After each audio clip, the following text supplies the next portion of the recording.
What's up, YouTube? It's your boy Josh Reese back at it again with another video. Today we're going to be talking about applications and specifically letters of recommendation. So make sure to smash that like button and subscribe, and we'll get right into today's video.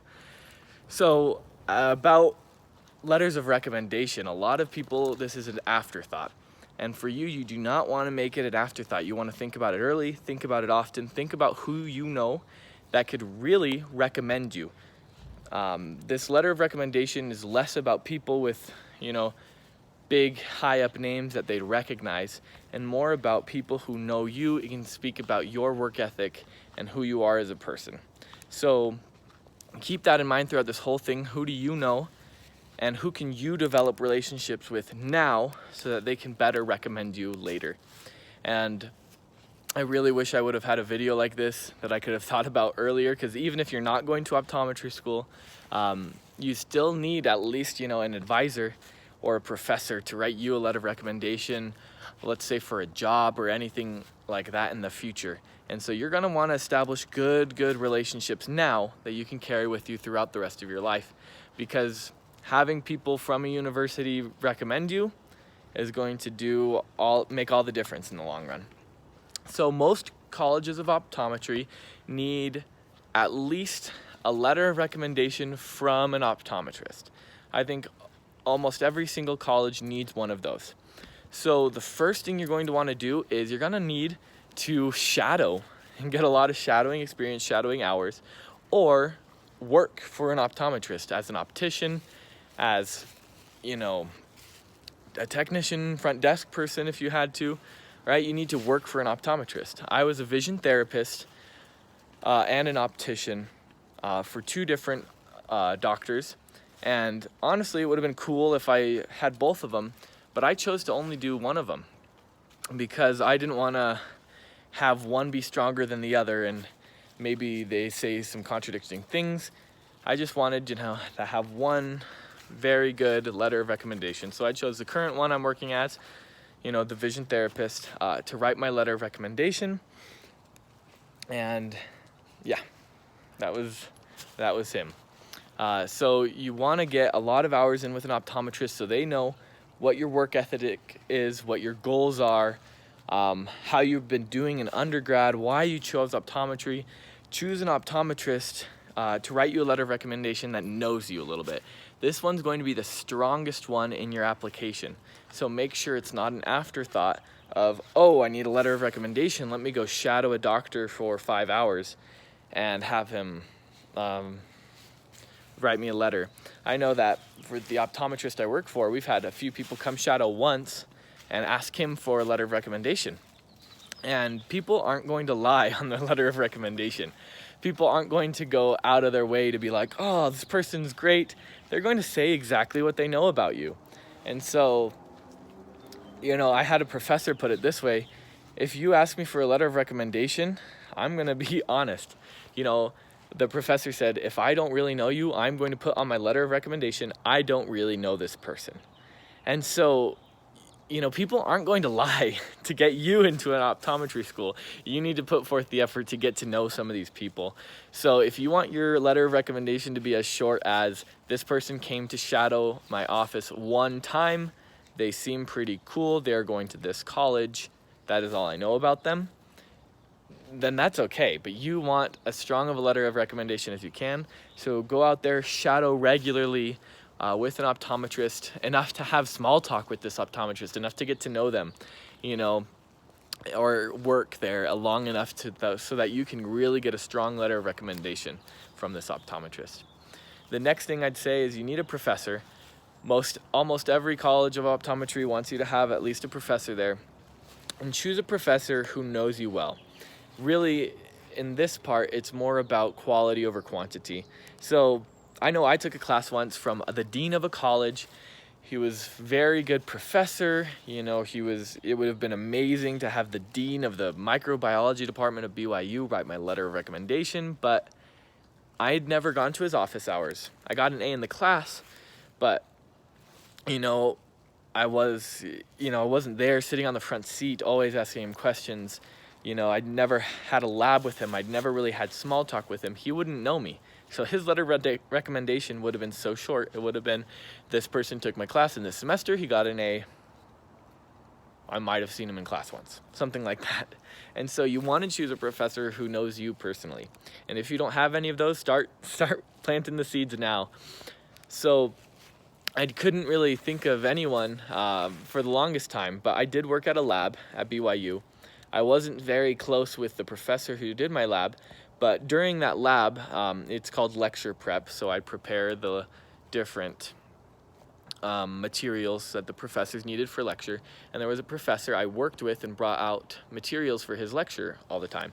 And so I had taken a class with him as well, and I decided to have him write my letter of recommendation, and it was great. It actually worked out well. This professor, my brother had actually taken a class from him, so he knew my family a little well too. So you want people who can say, you know, this person took my class, he got an A minus, or B plus in my class, and you know, I've worked with them outside of class. He prepares things for my lectures. You know, you want something that can speak to your work ethic and your ability a little bit more than just, they took my class, they got a B plus, right? You want to have good professor, a letter of recommendation from a professor who is not just super short, right? Who knows you. The next one I'd say is from an advisor. So I was pretty close with my pre-optometry advisor, and I know some schools need a letter from a pre-optometry advisor.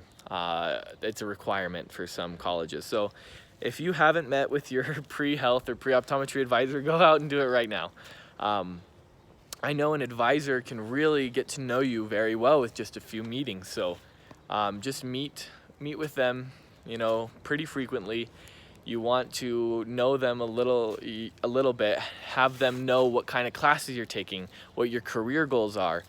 This advisor, their job is basically just to get to know you well enough to write a letter of recommendation, right? They just want to get to know you well enough so that they can help you get where you want to go.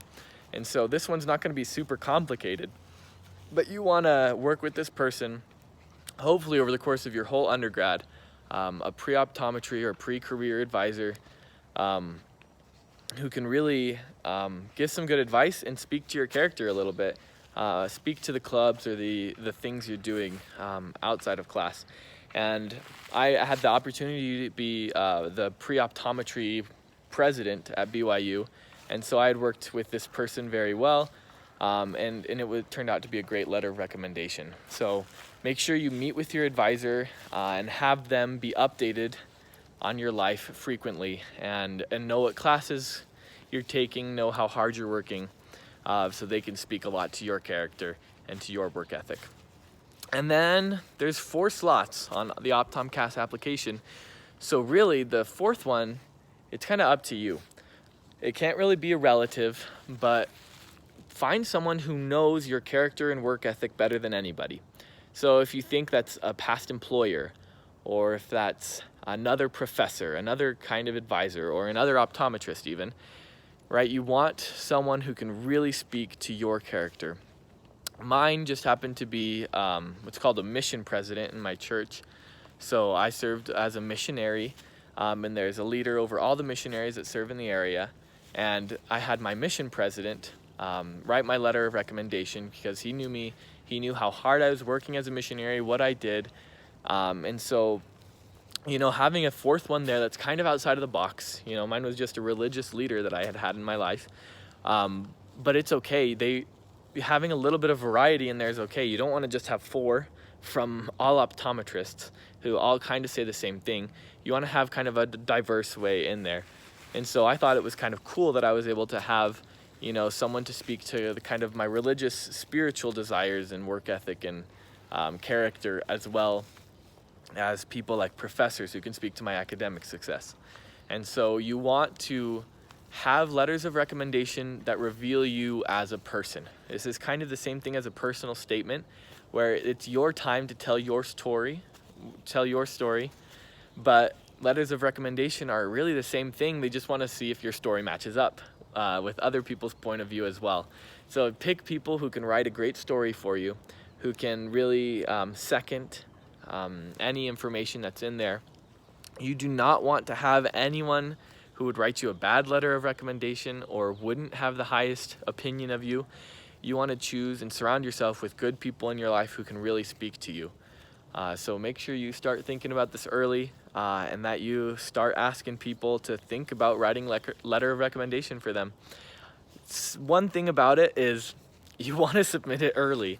You want to turn your application in, and a lot of professionals, especially optometrists, aren't going to sit down and write it right when you ask them to.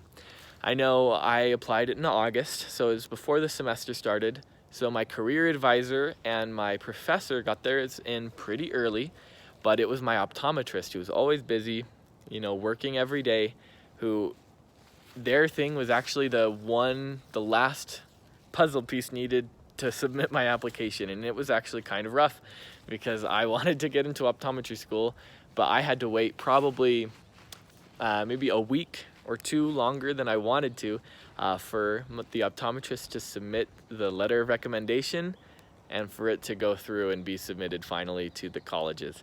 And so I know you can click done and submitted, and they can fill it out later, but it's still not going to be processed by the college until all of the letters of recommendation are accepted. So make sure to plan that out. Ask them early. They can start writing it, right, and then just copy and paste it into the application in Optomcast. But the process is a little slow to write a letter of recommendation and submit it. So make sure you're thinking about that early and thinking about it often. Well, that's my thoughts on letters of recommendation for optometry school. Make sure you really get ahead on things and get into that school of your dreams, wherever it is you want to go to be an optometrist. And this advice hopefully will also help for other professions too. So if you're not an optometrist, don't worry. Letters of recommendation will be important. See ya.